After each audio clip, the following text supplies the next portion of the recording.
What is up, ladies and gents? Welcome to this week's Square Gamers podcast, where two dudes talk video games. And I'm your host. I'm Legendary Mike, self-proclaimed, hashtag, put that there first. And then, as always, we got Pedro, the fucking man, Mirabal. What is up, bro? What is up, bro? The man is not self-proclaimed. Oh, no, it's proclaimed by a 10-year-old. But anyway, bro, before we get into the news, did you know today was National Sandwich Day? Yeah, did you go to Subway? Bro, buy one, get one free subs at Subway? Are you fucking kidding me? That's like 2 meals, bro, for like $5. They went buy one, get one free for you, bro? Over here at the one on Orange Blossom, they were giving away free 6-inch subs. What? Yeah. Did you also know it's National Husband Cook Dinner Day too, right? So Yo, that sounds you know like what we have for every dinner, night. right? Shout out to your wife, bro. So you know what we have for dinner tonight, right? Subway! Hey! No, we had Chick-fil-A. Oh, you had Chick-fil-A? That's not funny Yeah. at all, actually. That's Chick-fil-A, bro. We had Chick-fil-A. But guys, it's been a crazy week. We don't have too much news, but we do have a couple things that kind of raises our eyebrows, as we like to call it. We'll jump right into it. Okay, Bethesda, guys. I don't know if everyone knows, but Bethesda released some information on the way they're going to handle their game releases. Now, to a lot of us who are Bethesda fans, it really doesn't matter because at the end of the day, Bethesda fans buy Bethesda games no matter what. How many times are you going to say Bethesda, bro? Come on. Bro, I'm trying to work on my English here. Bethesda. Stop it. Okay, guys. No more pre-review copies will be sent out to any media / Influencers. social. Exactly. None of that. No more any of that. Now, it doesn't bother some people, but some people it does. We're talking IGN, all those big guys. They're no longer getting their review copies. Now, looking at it from my perspective, when Bethesda or they put out a new Elder Scrolls or a new Fallout, I typically go out and buy it regardless of what the reviews say, just because I'm a fan of their games. And yeah, their games come out fucking buggy and all that shit. But besides the point, at the end of the day, their games are good. Pedro, how much does this make your blood boil? Or if you're like me, just like, it doesn't matter, bro. I'm gonna buy a Fallout game or a fucking Skyrim game or Elder Scrolls game, no matter what. As a person who can see this from both sides of the coin, as I am an early adopter, but when it comes to some games, I kind of want to take a wait-and-see approach to see what the reviews say, kind of what people who have purchased the game before I did, kind of check out the Metacritic score, whatever the case may be. It's definitely going to stop me from buying a game right away. I'll probably wait a week and a half, maybe even 2 before I purchase one. Whereas I would have reviews ready to go that Thursday and have my money ready to go that Friday. Or before the Friday became the release date, it was have the reviews ready that Monday or that Sunday, and then have money ready that Tuesday to buy the game. I personally think that this is good is good business. Of course. But it's scary for the consumer because pre-orders are the name of the game. So Bethesda is basically saying to us, yo, we don't care if you pre-order this game. If you want to wait, that's fine. Wait till your favorite reviewer reviews the game.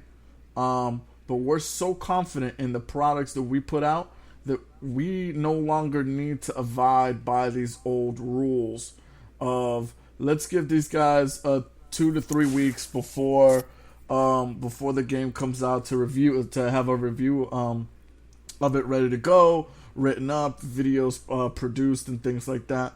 We're just gonna release it at the same time for everybody, so everybody can enjoy it because we're Bethesda and we're that damn good, bro. You gotta have some intestinal fortitude to be able to do some stuff like that. Well, they have the clout to do that for the simple reason that, I mean, you look at some of the games they've put out. Yeah, they've been Fallout and Skyrim were extremely buggy for the PS4. But at the end of the day, the games were solid, and they made so much money off those games themselves, to the point where they did a Skyrim remaster, and it's freaking people are buying it just for the simple reason that console gamers now have the PC version of the game.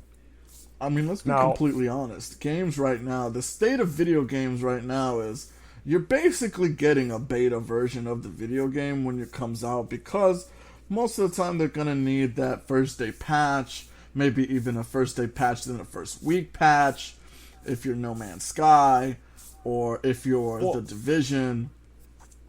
So most of these top-notch AAA titles aren't completely 100% done come release date anyway. And it's also, that also will, I think, help reviewers, because they get to play a more complete version of the game instead of a buggy mess that they have to deal with sometimes. Because that's got to be super difficult to play a game that's super buggy and then not take into account the bugs because they're going to get patched the day of. You know what I mean? Mm-hmm. Yeah. So I mean, I agree. But, I mean, I don't see what everyone's complaining about. I mean... Well, they're complaining about it because other games have played by this strategy, like an Assassin's Creed, like a game like the Division, where the game was, super hyped in the beginning. Then it releases. There's no review copies. Everyone plays it at the same time, and the game ends up being, not living up to the hype, subpar, super buggy, and very disappointing. And that, I do get the fact that people say that that's anti-consumer, that you need to have someone review the product before it comes out, because it'll just help people sway. It'll sway the consumer opinion. Now, I mean, the thing that developers are doing is maybe they release a shitty game, a crap game, but by the time the news gets out, people would have already, taken that leap of faith and bought it, and by that time they got their money. See, to be honest with you, hearing what you're saying is the only thing that, the thing that would bother me the most, or that kind of rubs me the wrong way, it's not every game company puts out games like Skyrim and Fallout. You understand what I'm saying? Those games get a pass because the scale and epicness of those games get a pass for that simple reason.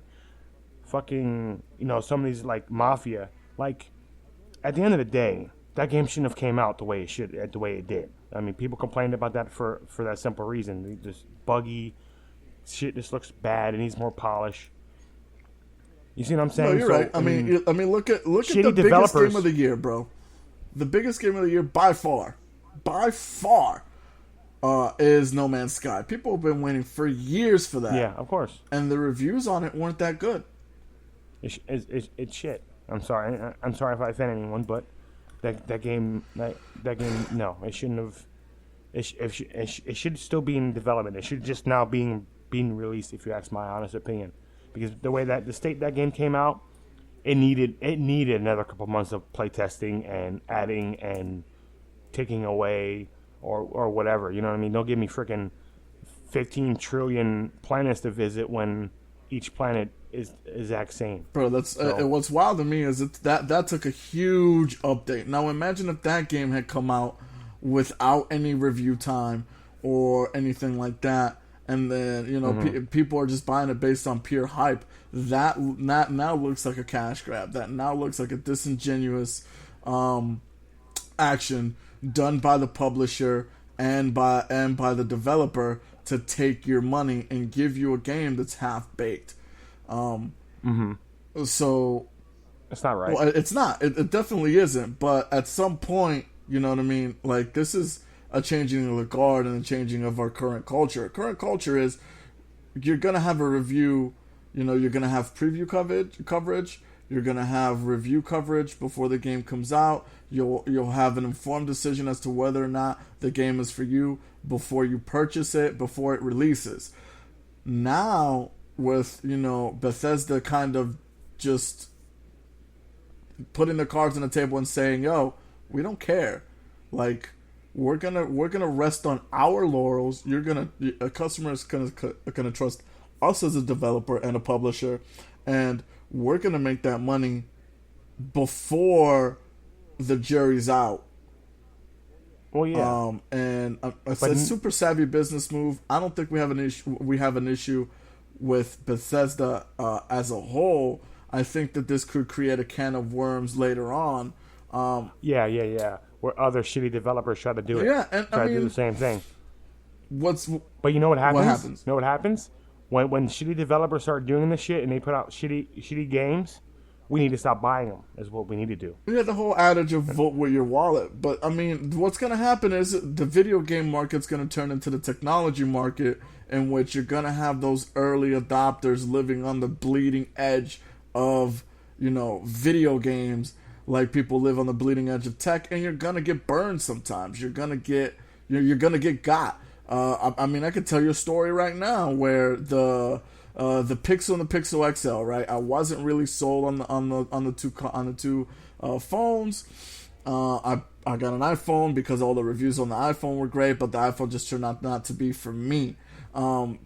Reviewers got them about a week before the actual phone comes out. They have to now scramble and give a full review on a piece of technology that they usually do in 2 weeks. They got to give a full review in about 2 to 3 days. So they're really giving review impressions on something before you can pre-order the phone itself.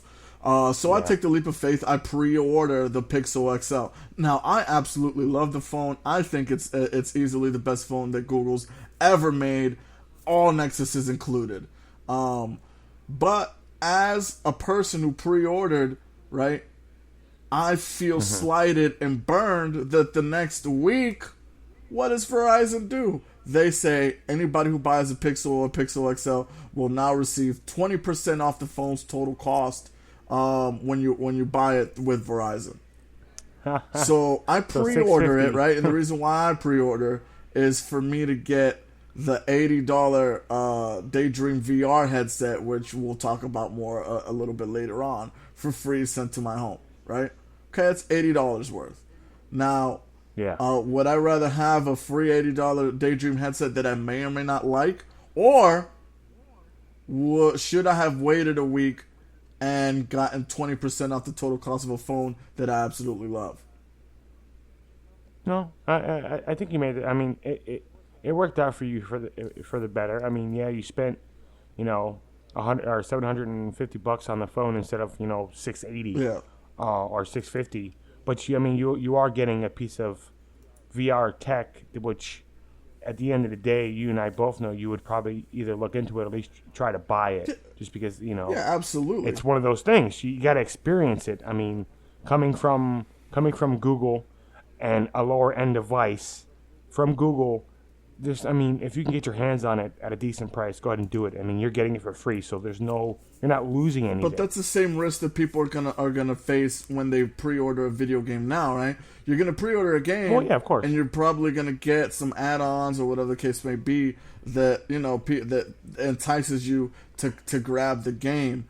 But then let's say a week later they give it all for free anyway, or they come up with a different sale where, let's say, you buy the game and you get a $10 gift card along with the game. That's going to piss some people off, because that perceived value of that sale that came after the pre-order is going to be looked at as better.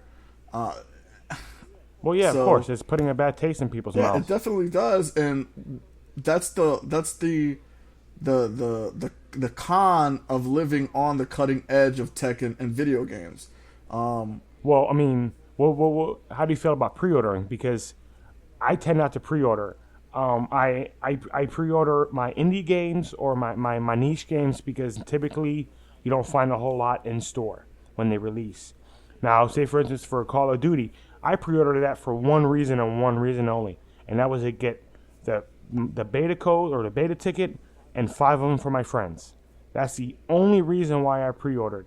Now, with this whole pre-order, with this whole thing, the pre-reviews or review embargoes, and pre-orders in general, they go hand in hand typically. Now, not necessarily. Preview coverage drives pre-order sales. yeah, of course, yeah. Review coverage will drive sales from people who don't pre-order games, kind of like me. Like, I will pre-order a piece of tech, but I damn sure will not pre-order a video game. That is for sure. Okay, so you agree with me? For some reason, pre-ordering isn't worth it. I just don't. That's totally fine. We agree in there, guys. Make sure you go to our Facebook group / Facebook /groups / Square Gamers. Put what you guys think about pre-orders. Because a lot of us are against them, some of us aren't. We all have our reasoning, so make sure you go there and you give us your opinions on that stuff. But we're gonna move on, Pedro. Black Friday. Are you glad you're not at Best Buy anymore, bro? Man, I haven't been there for years, and I am so glad that I am not there because it's been. You might be able worse. to shop this year, bro. It's been getting worse. You might be able to shop this year, bro. Nah, I don't go out there in these streets, man, during Black Friday. That's crazy. Not with all these deals leaking, bro. I mean, the deals are great, but with online shopping and stuff like that, you could probably get them online. I'm waiting more for the video game sales to come about, but these leaked deals here, man, are super. They're fucking legit, bro. They are, absolutely. Guys, I'm gonna put the ads and some of the articles down in the description of the podcast, so you guys can click and see these for yourselves. But we're talking what? PS4 Slim, Xbox One bundles, $470 or $279 at Sam Clubs on Best Buy, bro. That's fucking ridiculous, bro. I mean, $249 for a bundle? Yeah, I mean, are you shitting me, bro? We're looking at $249. Yeah, that's gonna be the same thing. You're probably gonna look at the Uncharted 4 PS4 Slim bundle with a 500 gig hard drive for $249, up against the Minecraft Xbox One S 500 gig bundle for $249. That's gonna be everywhere, man. You'll be able to find that even at Kohl's, Sam's, Costco, BJ's Warehouse. Which is super crazy. And I know you're super excited for the Dell computers and stuff. Bro, the Dell deal that they have. Hit me with it, bro. Hit them with it. Fucking wild though, because that is the same Minecraft bundle for $249, but then you get Gears of War 4 on top of that for free. Oh my god, bro, that's shit, bro. That's a crazy $249. Oh shit! I'm looking at the article right now, Pedro. Xbox One S 500 gig Battlefield 1 bundle with Gears of War, and an extra Xbox One wireless controller for $249. Oh shit! Holy shit, bro! Bro, they've got that's a $400 value. It looks like Kohl's is gonna have Xbox One and PS4 games at $40. That's gonna include Titanfall 2 and Battlefield 1. Wow. Guys, we're bringing this up because, Thanksgiving is right around the corner, guys. So we're going to hit you with this shit so you guys know that these deals are out there. And if you're looking to buy another console, this is your opportunity. If you have a PS4 and you want to buy an Xbox One S, the fucking bundle, come on, $249 with Gears and Battlefield 1. That's a hell of a deal. Well, Walmart's got some pretty good ones too, Pedro. I don't know if you're looking at them. But I try not to buy from Walmart because every time I try to, there's never anything left because we live in the hood. Yeah. And everyone's at Walmart. I'm double checking now on some of the value bundles here. They're probably going to be the same thing. Okay, we're talking $408 for the Xbox One S 5 gig with your choice of a game. So not so much. We have the this one isn't so bad, Pedro. Xbox One S 1 terabyte with your choice for $424. And that's your choice of a video game? Yeah, that's not bad. I mean, right now the surprise for me to be honest with you, is Kohl's, dude. Who goes to Kohl's for video games, bro? This is Not me. wild right now. Look at, bro, Xbox One, PS, PlayStation 4 controllers, $15 off. You got $40 games there. You've got assorted gaming chargers, headsets, and accessories. They'll be $5 off. You'll get the Xbox One S Battlefield 1 terabyte bundle, $50 off. That's an online only deal. Then you've got the, looks like, Black Friday sale. They're selling TVs as well. For some reason, I didn't even know the Kohl's had an electronics department like this, bro. This is wild, bro. I think I just found it, bro. I think I just found it. What is it? I hate to say it, but Walmart, bro. Okay. They have a pick your bundle. Okay, hit me with it. Okay, we're talking anywhere from $349 to $478. I'm looking at the options. You can go to Walmart. You can get a select of one console. You can get the Xbox One S Madden NFL 1 terabyte console. Oh, shit. Or you can get the Xbox One S Battlefield 1 Special Edition bundle. Okay. Also comes with a 1 terabyte. And then you have another 6 different options you can pick for controllers. They're actually offering you better controllers as well. Okay. And I'm looking it up now. And all right now, the Battlefield 1 with one of the Pro controllers will run you $399 for the 1 terabyte console. So you're getting a terabyte console, Battlefield with Battlefield 1 in it, plus a Pro controller for $400. Yes. Oh, wow. Damn. You can't beat that. I mean, and granted, I think this is an online deal only. It doesn't say anything about in store right now. So guys, check if you're interested. Go check the Walmart website, and it has some pretty interesting stuff. You can add anything. You're basically getting an extra controller. You can go from Xbox. They have everything from Xbox One wired controllers, all the way down to Xbox One Elite wireless controllers. The wireless controllers are running. Right now, it's telling me running anywhere from $99 to $129. That's wild. For the Xbox One wireless controller. So the Xbox One Elite will bring it up to $399 for the bundle. Bro, that's a great deal. And then the Xbox One Special Edition Covert Forces. That's the Minecraft looking pixely gray and black controller. They're offering for $44, and you end up paying like $364 for the bundle, which is a fucking hell of a deal. I mean, for a 1 terabyte hard drive with Battlefield or Madden, your choice.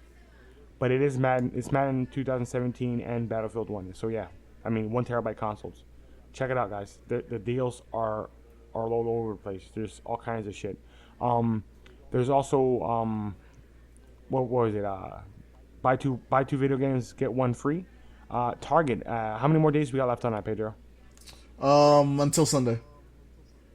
Okay, so that means, guys, Call of Duty, Modern Warfare, Infinite Warfare will probably be there. And if I'm not mistaken, there's no restrictions, correct, Pedro? Yeah, there are no restrictions. You can buy, 3 of the same game. Doesn't really matter. I went. We went in on it together. We copped Titanfall 2, and then I went and copped Gears of War 4 for myself. So it worked out. So if you guys got any friends that you can, kind of split the cost with, I definitely recommend it, especially for someone like me who needed to catch up on the hottest and the latest and greatest in Xbox One, but still wanted to try out a game like Titanfall 2. Yeah, of course. $40 each way with 3 friends, bro. You can't beat that. Brand new games. Granted, guys, if you have Titanfall 2, make sure you go to the group, guys. We're trying to set up some fun. That game is a hell of a lot of fun, and it's sad, but we'll get onto it later in the show. Pedro, we're gonna move on, bro. Google VR. Are you excited for it? You get one free. Now, is it supposed to get to your house on the 10th of November on the release date, or is it coming? Man, I really hope so, man. I hope it does come on the 10th, because I'd love to start playing around with it and check out kind of, Google's version of VR. That's something that I'm really intrigued about. Daydream is supposedly no joke. So Yeah, so guys, give you a quick rundown. November 10th, it's supposed to be announced. You can pre-order it now, Google Store. You can buy it here in the U.S. for $80 at Verizon and Best Buy. So if you want to get your hands on one, I would say they probably already have some out there already, right, Pedro, for people to mess with on Best Buy? Because Best Buy is always good with that. No, Like they having don't shit yet. They out. don't yet. They'll have it available in a couple days, probably by Sunday when they do their new ad set, but not right now. Your best bet would be to go to a Verizon store though, if you want to try it. Yeah, yeah, you bring up a point because they probably have the Pixel phone hooked up to it and everything, so you can actually try it Yeah. out. But for $80, I mean, are you excited for this, or is this kind of just like an extra, like the icing on the I cupcake mean, I'm for I'm you? totally excited for it. I want to see what's going on, man. YouTube and VR should be dope. They're coming out with different apps. You've got the Google Play Movies, Google Play Newsstand. Um, I think they'll have Netflix and VR as well. Amazon should be on board. I can't wait to play some VR games and see what's going on that end. But that'll be my first VR experience, and hopefully it's at least a little bit better than what Oculus does with the Samsung, um, like with the Samsung headset. Yeah, because I'm looking at it right now, guys. The apps availability, guys. It's pretty interesting. You got Hulu VR, so it's in the U.S. You got YouTube VR, Google Play Movies. You have VR New York Times, which I'm sorry, I don't see a point in that. Then they have Need Oh for Speed, shit! Need for Speed No Limit VR. You have CCP Gunjack 2, End of the Shift. I don't know too much about those, but the Need for Speed seems like it'd be cool to try out. And the actual YouTube and the Hulu VR sounds like it'd be a lot of fun. I don't really use Google Play Movies. Do you happen to use Google Play Movies, Hell Pedro? nah, bro. I mean, I've got the red box Hulu and if I want to do Netflix all and that shit. Plus, I HBO. got Hulu, Netflix, HBO, and Amazon Video. I don't need to use Google Play Movies. Google Play Music though. Shout out to them. But you want to know the app I'm most excited about? They just announced it today.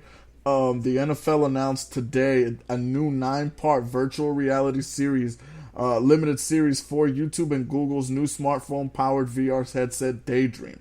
The series will be produced by the league's film studio, NFL Films, and will look at the life in and around the NFL, from players to coaches to executive to cheerleaders to the fans themselves, detailing how each prepares for game day. The deal is exclusive, Oh, which means the videos will not live on other platforms like those of the Oculus Rift, for example. And while we don't know for certain whether Google is paying the NFL, although it seems likely, the press release described the deal as an expansion of the NFL's relationship with Google. So dope. that That's dope, bro. that will probably mean that we're probably one step closer to seeing NFL games in VR using YouTube. We'll probably see that in the next year or so. Especially since right now the existing relationship between the NFL and Google is that Google pays the league to share game highlights on YouTube. Wow. So Well, that's fucking legit, bro. When that shit happens, let me know. I'll be at your house looking at the headset. yeah, the first episode airs Thanksgiving Day. So Oh, on my birthday. oh, Happy birthday to Mike. Here, you get to watch your first episode of NFL live VR. Fucking sick. that's gonna be dope. I'm excited. Bro, I'll watch that before I watch my Jets games. How about Yeah. that? Just make sure to clean your face before you put that put on my headset.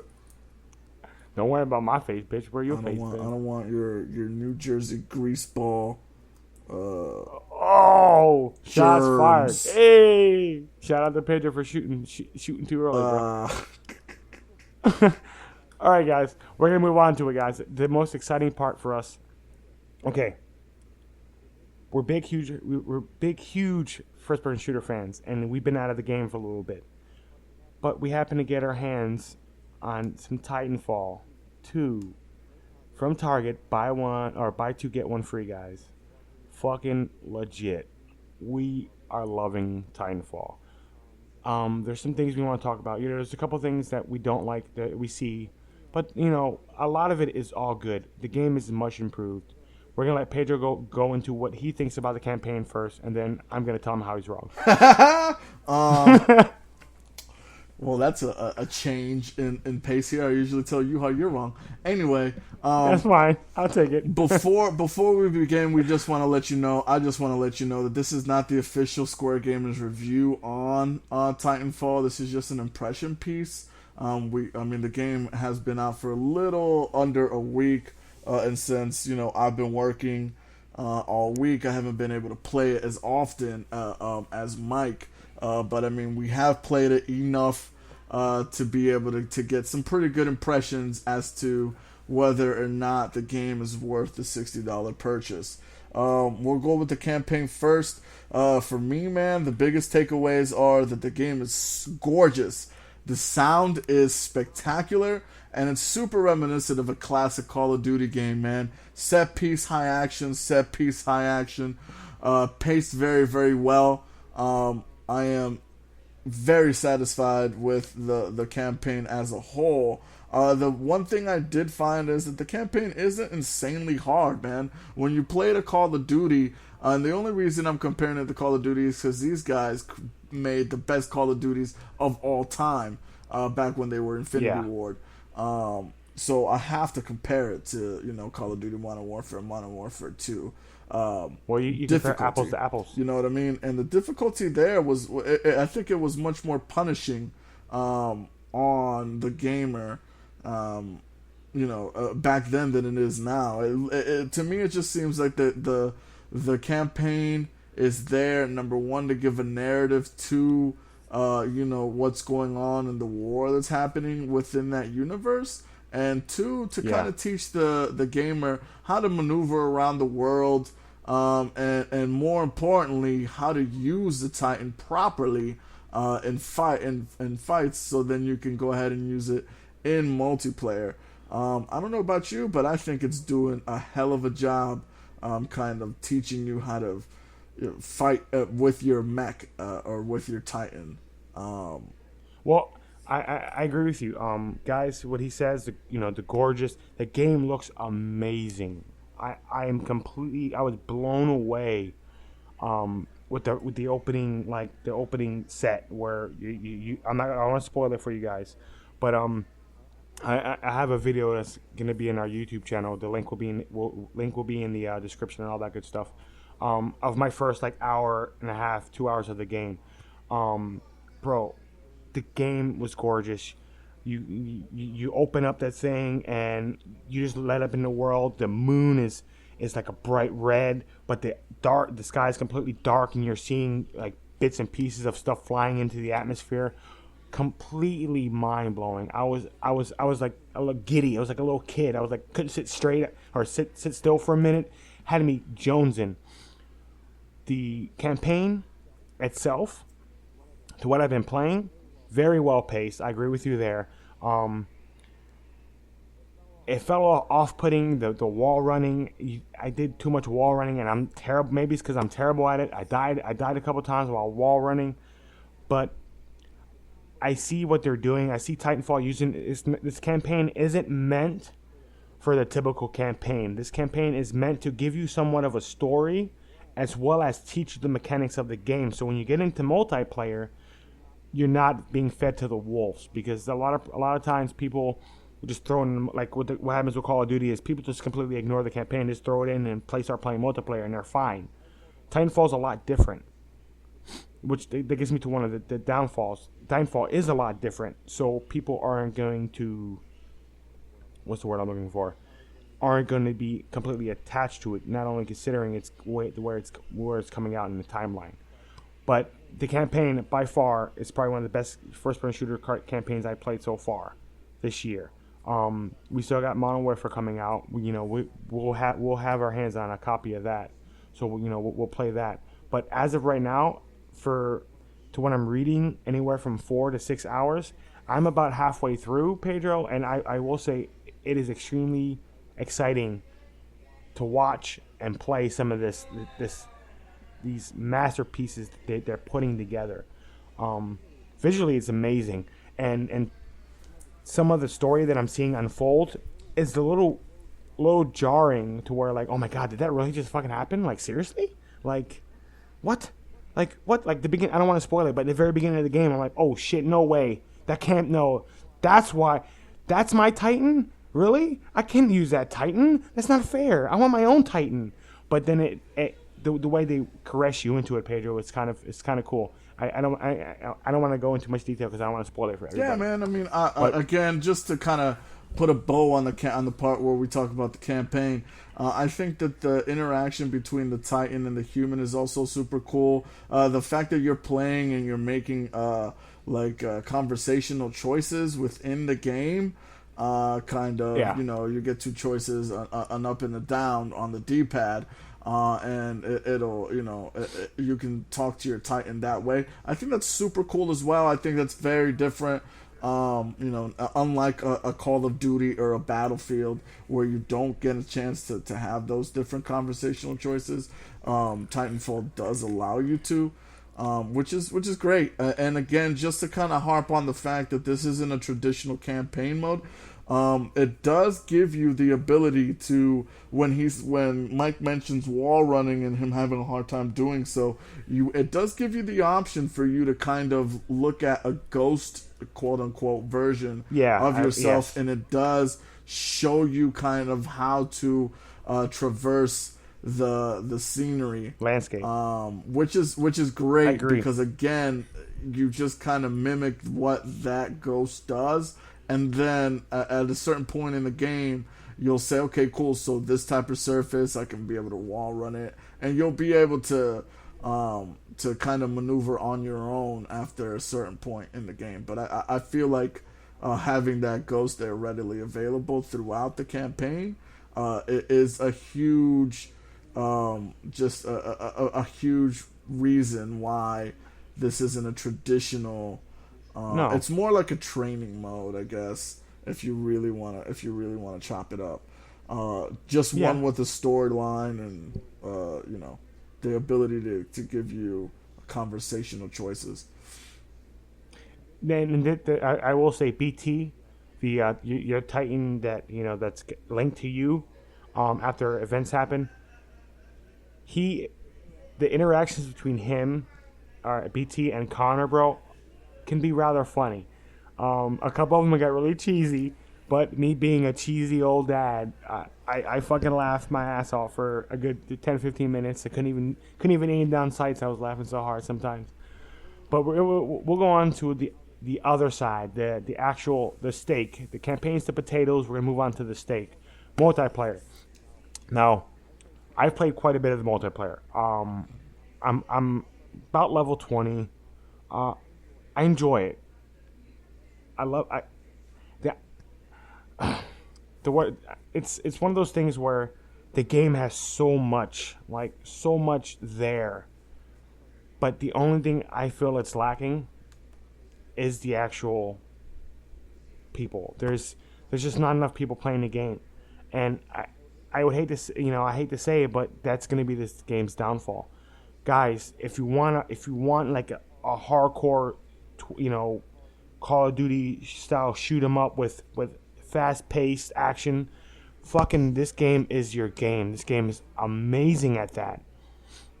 But just the other night, there was only like 90,000 people online, and it was like 11 o'clock at night. Granted, I didn't have a hard time finding a game. I launched the game up and was directly in the game. I just feel like people are turning their heads to this one, Pedro, and I don't agree with it. The game itself is vastly improved, other than a couple aspects. Like the maps are huge, so on certain game modes, it can be a little too quiet, if you understand what I'm saying. But other than that, the multiplayer is sound. I love how fluent it is between wall running, between jumping. The sniping feels really good, guys. I've been a huge sniper my whole life when it came to this stuff, and I haven't played. And I picked up Titanfall 2, and it was like riding a bike. I played Call of Duty on the beta and sucked. I was completely trash at it. But I picked up on Titanfall 2, and it fell right into my hands. Game controls feels great. Game modes. I played them all. The only one I haven't played much of is Capture the Flag because I can't find much games in of it. But attrition seems to be the go-to. I prefer amped hardpoint, which is a capture control point like domination in Call of Duty and conquest in not conquest. Domination in Battlefield 1 as well, where you collect the points and you hold the points. That's my go-to. That game, that's the funnest game to play. But when it comes to attrition, if you want action-packed, non-stop, and tons of people are playing it, attrition is the way to go. Pedro, I don't know if you get to play attrition, bro. Play it. It's a blast.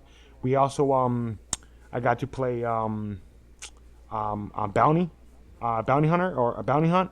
That game is a unique twist. I love it. It makes you, what's the word I'm looking for? It makes you teeter-totter the whole time you're playing. You're like, fuck, I got 4 kills and a Titan assist. I got 400 bucks on me. I need to make it across the map to deposit my money in the bank. But if I fucking die, there goes 200 of it gone. So you're thinking to myself, oh fuck, should I wait until banks come back around so maybe I have a better chance of getting to it, or do I risk it all? Do I risk the biscuit? You know what I'm saying? Did you enjoy that game mode, Pedro? What are you thinking about multiplayer? Because I'm loving it. Yeah, the game. What do you think? Multiplayer wise is definitely the stake. You're getting your sides with the campaign, man. But this game is gonna live and die on the multiplayer. And to be honest with you, right now, man, it's on life support. The amount of people that they are playing is super disappointing for a game that came out the first week. I mean, they have this multiplayer is very, very cool. The fact, just the little things where you can say, okay, cool, I don't want to play with the entire pool of people that are online. I want to go ahead and play with different networks. Whether you want to be a part of the Kind of Funny network, Rooster Teeth, there's a Harambe network. We have a network there, Square Gamers. So if you want to play with people from the Square Gamers Facebook group, definitely check out our network because we'll link up there and get on some games. That ability to kind of divide and divide the population of people playing would be great. It would serve the game in a positive manner. The only problem is you're only getting 9,000 to 10,000 people on at a time, so there's really no reason to join a network. You just want to be able to play with the general population and hope you can get into a game. Now, what you said about attrition is just basic team deathmatch. But again, it is very, very fun, very, very fast paced. I like attrition a lot. I don't like the fact that guys are starting to kind of find their camping spots and whatnot around the map. That's why I kind of like playing objective based games, like your Amped Hardpoint. And what was the name of that other game with the bankroll? Oh yeah, Bounty Hunter. Now Bounty Hunt is pretty cool because what happens is every kill you get, you make a certain amount of money or credits, right? So every credit, let's say, is $100, and the Titan assist is 150. But every time you die, the person who kills you gets 50% of your purse.